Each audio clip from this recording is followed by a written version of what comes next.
stuff on your house, try and get rid of it.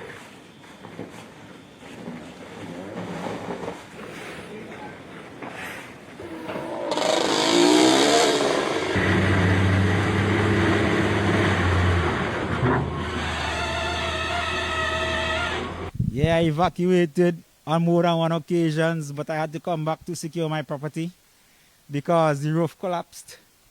All that stuff on the road I took off of the roof. I had to prop up my roof. I urge people, if they have materials on the roof and they have the old type of galvanized, to get rid of it because it caused your roof to collapse. My roof has collapsed. Me and my son here, I'm trying to get rid of this stuff. This stuff is heavy. It's like mortar. It's like when you mix up base and cement. Real heavy. Everywhere leaking. From the top right down water. When the rain come, it's strictly water. Everything wash out. In the back, the roof collapse. So, trying to secure as much as possible. I mean, there have been several break-ins. So I slept up several nights during the eruptions, and then plan to sleep up here again because I can't trust the bandits. I really can't stand them because they're hurting people badly. Yeah? When did you evacuate? I had to run, actually. Friday morning I ran when the first eruptions came on the 9th of April.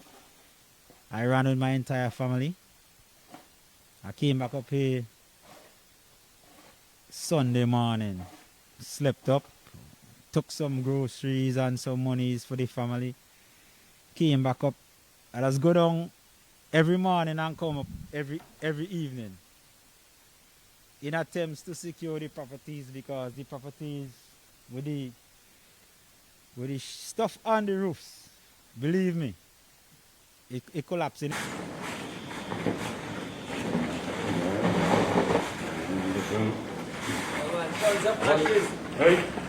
Okay, so you were talking about breaking. What you have this property? What's in this property? Is there any business there? Yeah, this is a restaurant and bar. You know, I do some renting as well. There's a church here, Harvest Bible Chapel. I have several properties in Georgetown as well, so trying to be on top of things. How do you feel when you see your tongue looking like this? It's devastating, boy. I mean, no amount of words could tell you the kind of grief and pain people feeling right now. I mean, when you're losing financially, well, how are you losing financially? Because money, you won't have the money to buy back a roof. I mean, you're talking roofing is like, you can't even don't count the money for the roofing. Well, did you experience the 1979 eruption? Nah, I was a little baba them time. And from what you're hearing from the elders, what are they saying? Is this worse? Is it the same? Yeah, I spoke to the elders and they said this is definitely worse than 79. Yeah, this is worse by far from the elders.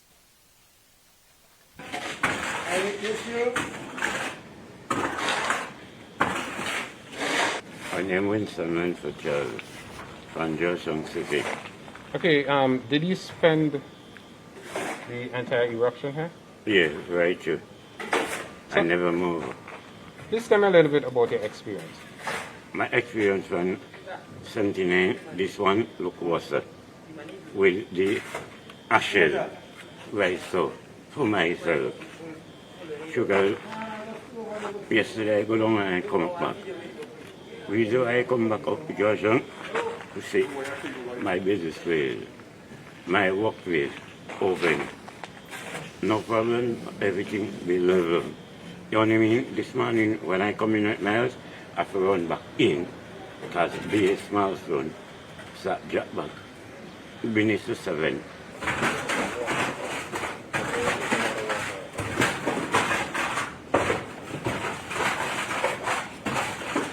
Okay, tell me a little bit about shoveling this.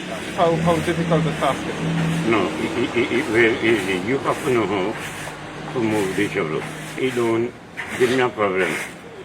Because here's guys when I walk in, we do work like that, right? everything be level. Once you make your mind, everything be level with me and my work. Guy, Is it hard work? no, this easy full. Because once you go up as a young guy, and I reach 56 years, no problem over that with me. We make it, because by the end of the evening, we could done here.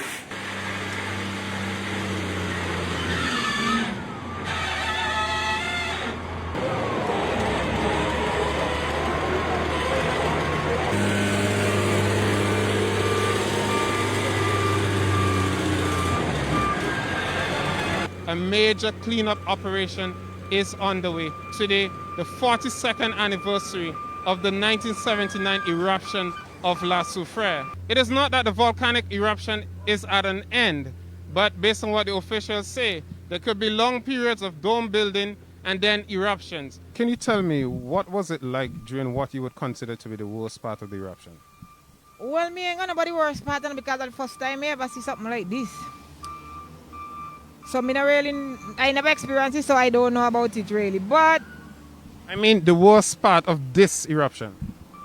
dust, This eruption, this current eruption. dust, plenty dust, all these dust and sand is the worst part. I have to be cleaning. I think that is the worst part. Well, down here still alright, but when I went over to Rabuka and over the river, over there is very terrible. Over have it worse. Down here still okay. So you said you've been helping people going into the shelters. Can you tell me a little bit more about that? Yeah, Maracua, St. I forgot what his name, but it's Maracua. I went there to see. I think it's Miss. Just tell me what you're doing. The names of the people are not that important. Was going around carrying snacks and juice to people because I have family member there also. And then in Kingston to the homeless, we were sharing like biscuits, water, food and stuff like that. And water for people from home to home. People not in the shelter. And having about 18 people in a home and they didn't reach them as yet. So I deliver stuff to them. I hear you speak with a Jamaican accent. Are you Jamaican? No, kind of mix up something. No, I used to work on cruise line. All right, thanks a lot and all the best to you. Thank you very much.